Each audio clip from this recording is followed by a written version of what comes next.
Pleasant afternoon. Welcome to the world news on Al-IyamoyeTv and radio. First, the top headlines. APC pleads with aggrieved aspirants for National Assembly leadership posts. Labour Party factions fought Peter Obi backs May 29 inauguration. Custom intercepts sack of illegal military wear in Katsina. Ogun warns land grabbers to keep off other people's land in the state. On the foreign scene, UK signed deal with Kenya, Ethiopia and Somalia to fight terrorism. War in Sudan generals agree to protect both fighting to continue. Bringing you the news in details shortly.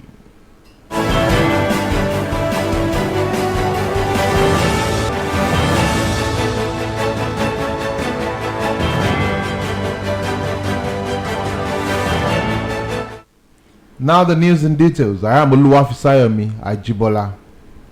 National Chairman of the APC, Abdullahi Adamu, has asked all the aggrieved APC aspirants for the leadership position of the National Party to exercise patience. He assured them that the zoning formula adopted by the National Working Committee in picking its preferred candidate for the principal offices of the National Assembly is not final. According to Adamu, the final list of APC candidates will emerge after the committee meets with President-elect Bola Tinubu. Adamu gave this indication while receiving 3 aspirants for the Senate presidency, Oji Uzo Kalu, Sani Musa and Abdul Aziz Yari in Abuja. The APC chairman said the National Working Committee will return to the drawing board to address any perceived lopsidedness in the distributions of National Assembly principal offices among the 6 geopolitical zones. The National Working Committee last week had allocated the Senate President seat to South-South, Deputy Senate President to the Northwest, while the House of Rep Speaker was picked from Northwest and Deputy Speaker from the Southeast. The list has caused an uproar in the party as most of the aspirants rejected the zoning formula. Lamidi Apapa factions of the Labour Party has faulted calls by his presidential candidate Peter Obi that President-elect Bola Tinubu should not be inaugurated until the Presidential Poll Tribunal completed sitting. The faction says Section 136 and 146 of the Nigerian Constitution does not support the demands of Peter Obi. The faction, in a statement by its spokesman, Abayomi Arabambi, warned that failure to inaugurate the President-elect on May 29 will create a vacuum in federal government. He adds that the Electoral Act and the Constitution make no provision for a vacuum in government.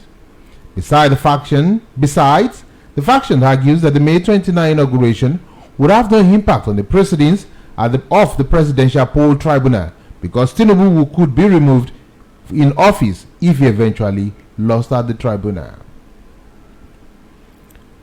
Federal government is to spend 22.4 billion naira on feeding of inmates of custodian centers nationwide this year.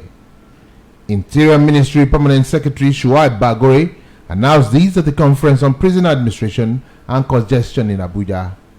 He said funds has been provided in the 2023 budget for the feeding bill.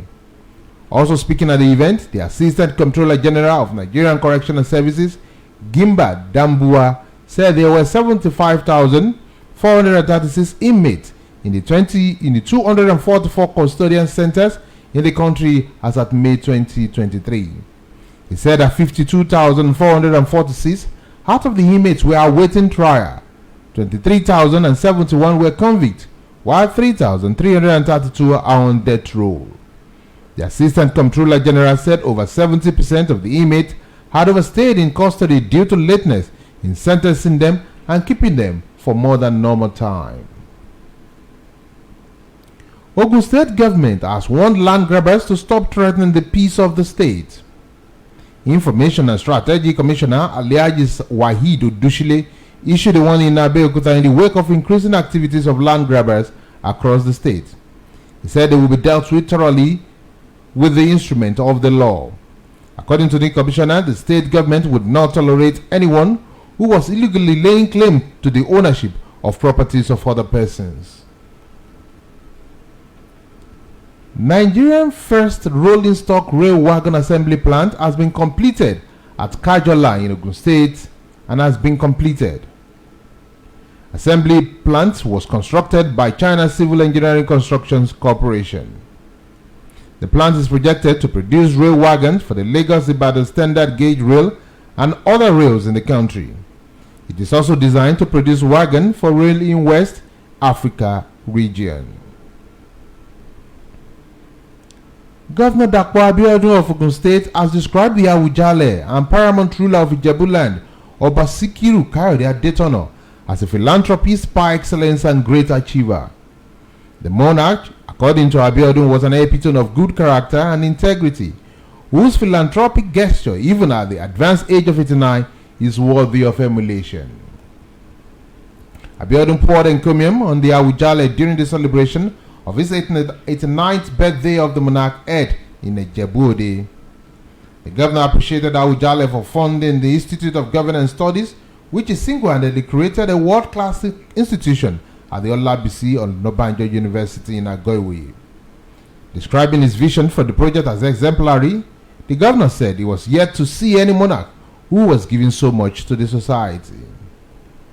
Also, former President Olusegun Obasanjo commending Awujale for his contribution to the development of the state and the country, said he is the longest-serving monarch in the country. The Limeri of Awa Ijebu, Oba Habib Awobajo, who described the Awujale as a projector to Ijebuland, Ogun, and the country at large, prayed for a more purposeful life for the monarch.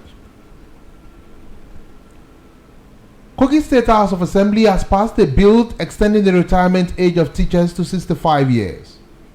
The approval followed the passage of the retirement age of teachers in Kogi State and related matters bill on Thursday. The Speaker, Mati Kolawole, said with the passage of the bill, teachers in the state could now retire on attainment of 65 years of age or 40 years in service. Operatives of Nigerian Customs Service have intercepted a sack of military wear in Katsina State. The sack was recovered from a golf cart during a stop and search operation along the Jibia-Katsina highway.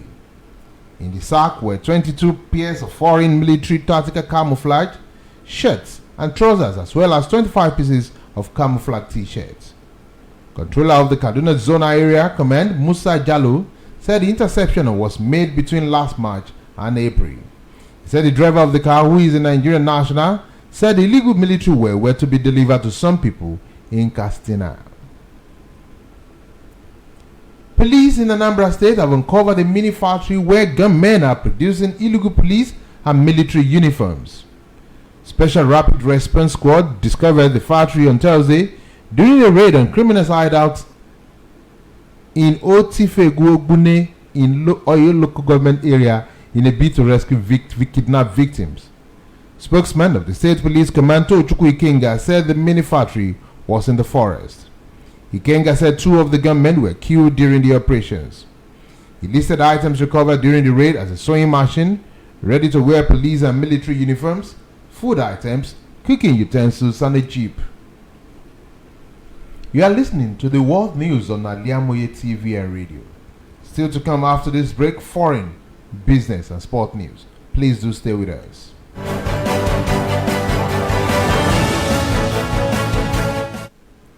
On the foreign scene, the UK has signed an agreement with Kenya, Ethiopia, and Somalia aimed at tackling the cause of instability in the region.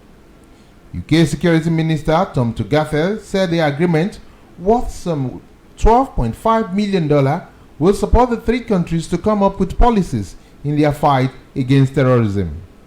This is the first time high-level officials from Ethiopia, Kenya, and Somalia have accepted international support to address a common problem along their borders. These borderlands are usually isolated and insecure, which makes it difficult for countries to monitor threats. Mr. Tugendhat believed that Al-Shabaab militant conduct terror activities in these areas because there is no government security. The military have carried out a series of attacks within the region in recent months, and the group remains a threat. In business, federal government has approved Transcorp Power as the preferred bidder for the Abuja Electricity Distribution Company. Vice President Yemi Osinbajo disclosed this during the commissioning of the FM 3 fast power 240 megawatt turbine in River State on Tuesday. Osinbajo stated that the approval was given by the National Council on Privatization and that the acquisition cost 105.3 trillion naira. He added that development is a significant breakthrough in the country's power sector. And lastly, sport. Nigeria has crashed out of the FIFA Under-17 World Cup in Peru as the Golden Eaglets suffered a heartbreaking 2-1 defeat to Burkina Faso in the quarterfinals match of the 2023 African Under-17 Nations Cup in Algeria. The West African derby was a repeat of the 2022 WAFU Under-17 final, which Nigeria won 2-1.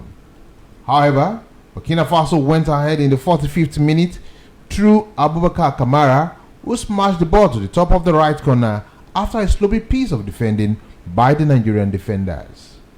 Abubakar Kamara slotted home the ball behind Uhudo in the 57th minute from the penalty spot after Oboji committed a foul inside the box for the second goal of the night.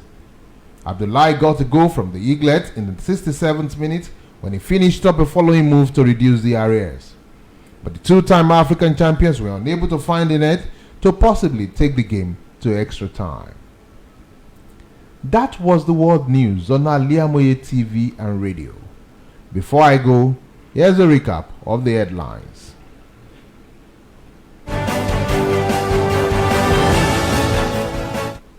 APC pleads with aggrieved aspirants for National Assembly leadership post. Labour Party faction fought Peter Obi backs May 29 inauguration. Custom intercepts sacks of illegal military wear in Castina. Ogun State warns land grabbers to keep off other people's land in the state. And on the foreign scene, we did tell you that the UK has signed deal with Kenya, Ethiopia and Somalia to fight terrorism. For details about our news, log on to www.aliyamoyetvradio.com. The world news was edited by Abidat Taurid. I am OLUWAFISAYOMI. Ajibola. Do have a splendid Friday.